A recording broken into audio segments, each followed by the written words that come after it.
आओ जीना सीखें। कहानी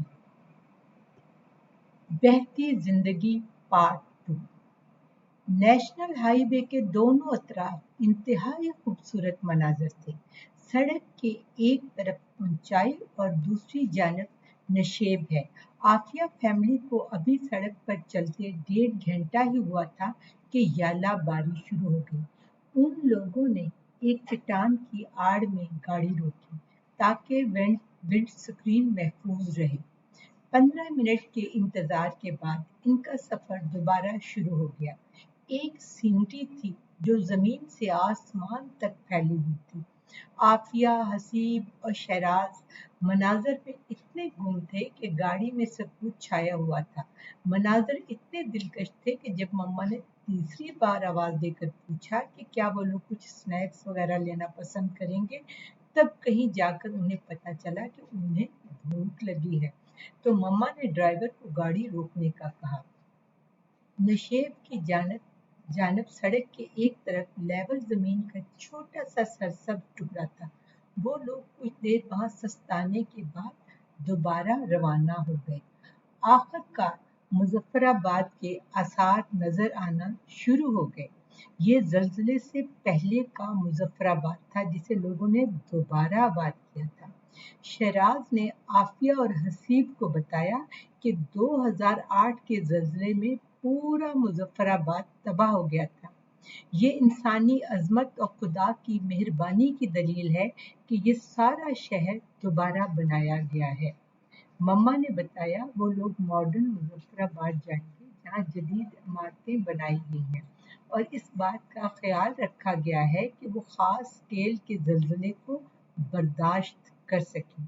जदीद मुजफ्फराबाद की चढ़ाई चढ़ते उन्होंने यूनिवर्सिटी की इमारत भी देखी जो इंसानी हमदर्दी के तहत सऊदी गवर्नमेंट ने बनवा कर दी थी और ममालिक के तावन से बनी हुई इमारत भी थी।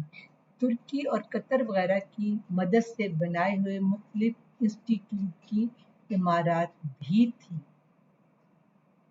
मम्मा ने कहा, अल्लाह ताला इन ममालिक की आज़ादी को कायम व दायम रखे, आमीन, और हमें तौफीक दे कि हम अपने अदारे अपनी मदद आपके तहत बना सकें और किसी दूसरी कौम के मोहताज ना हो।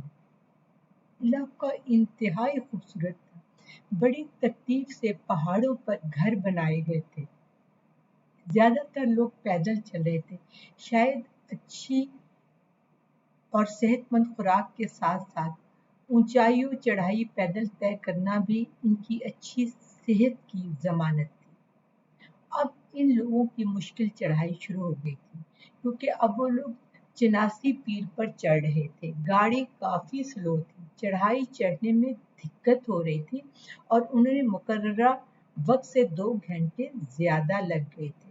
जब वो पहाड़ी की चोटी के करीब पहुंचे तो सड़क काफी सीधी हो गई और चढ़ाई चढ़ना और भी मुश्किल हो गई। इसी दौरान फिर यालाबारी शुरू हो गई। यालाबारी काफी तेज थी। इन लोगों ने गाड़ी के टायर के आगे पत्थर लगाकर गाड़ी खड़ी की और पूरी फैमिली चट्टान की ओर में हो गई ताकि याला बारी से महफूज रहे। तकरीबन 20 मिनट के बाद इनका सफर दोबारा शुरू हो गया। अब आफिया की फैमिली पहाड़ के टॉप पर थी। यहाँ मुख्तलिफ रेस्टोरेंट और होटल थे। पीर चनासी का मज़ार भी था और पाकिस्तान एयरफोर्स का रेडार स्टेशन भी था। पहाड़ इंतहाई सरसब्ज था। उन लोगों ने एक टेंट हाउस किराए पर लिया, सामान रखा और इलाका घूमने निकले। यहाँ की शाम देखकर उन्हें पता चला कि कश्मीर को जन्नते नज़ीर क्यों कहते हैं। रात का खाना खाने के बाद इन लोगों ने इसी जगह का नजारा किया। उन्होंने चांद तलू होते देखा। ये मुकम्मल चांद की रात थी। चौदवी का चांद कई बार देखा था लेकिन इतना हसीन और बड़ा चांद पहले न देखा था। चांद की रोशनी में घास यूं चमक रही थी जैसे अल्लाह ताला ने सब्ज गलीचा बिछा दिया हो। आफिया और हसीब एक चट्टान पर बैठ के नीचे नशेब में घर बने हुए थे, लेकिन इतनी खूबसूरत सीनरी सामने थी कि वो मबहूत हो गए। सामने वाले पहाड़ों से आगे वाले पहाड़ सुरमई रंग के थे और चांद की रोशनी में सिल्वर लग रहे थे, जबकि इससे आगे वाले पहाड़ों की कतार सिल्वर ग्रे थी और उन पर बर्फ जमी हुई थी। यूं लगता था सुरमई पहाड़ों को कुदरत ने सफेद रेशम से ढांप दिया है, और यूं महसूस हो रहा था जैसे जैसे पहाड़ों से ही आसमान निकल रहा है। इतनी रोशन रात भी हो सकती है, उन्हें अंदाजा ना था। इनका दिल चाह रहा था कि रात खत्म ना हो, लेकिन मम्मा ने कहा अब आप लोग सो जाएं ताकि सुबह का मंजर भी देख सकें। सोने से पहले आफिया ने थोड़ी आफिया फैमिली ने थोड़ी सी बात की और तन्हा रात में बुलंद आवाज में गाने गाए तो आवाज इको हो रही थी। आखिरकार वो लोग सोने के लिए लेट गए। बिस्तर में थोड़ी स्मेल थी, लेकिन मेजबान की मेहरबानी से एक कदरे साफ रजाई मौजूद थी, जो इन लोगों ने लंबाई में मुंह वाली साइड पर ले ली। बिस्तर पर लेटकर अंदाजा हुआ कि वह थके हुए हैं। मनाजर की खूबसूरती ने अंदाजा न होने दिया था। बातें करते करते कब वो सो गए उन्हें पता नहीं चला। सुबह मेजबान ने तुलुए आफताब का नजारा देखने के लिए दस्तक दी तो हैरान रह गए कि इतनी जल्दी सुबह हो गई। जिस तरह चांद का साइज था तकरीबन इतना ही सूरज का था, लेकिन और इलाकों की निस्बत यहाँ तुलुए आफताब का मंजर सिर्फ 10 मिनट में मुकम्मल हो गया था। ये इनकी जिंदगी की सबसे हसीन मंजर था। इतना खूबसूरत नीला आसमान तो कभी किसी सीनरी में भी ना देखा था।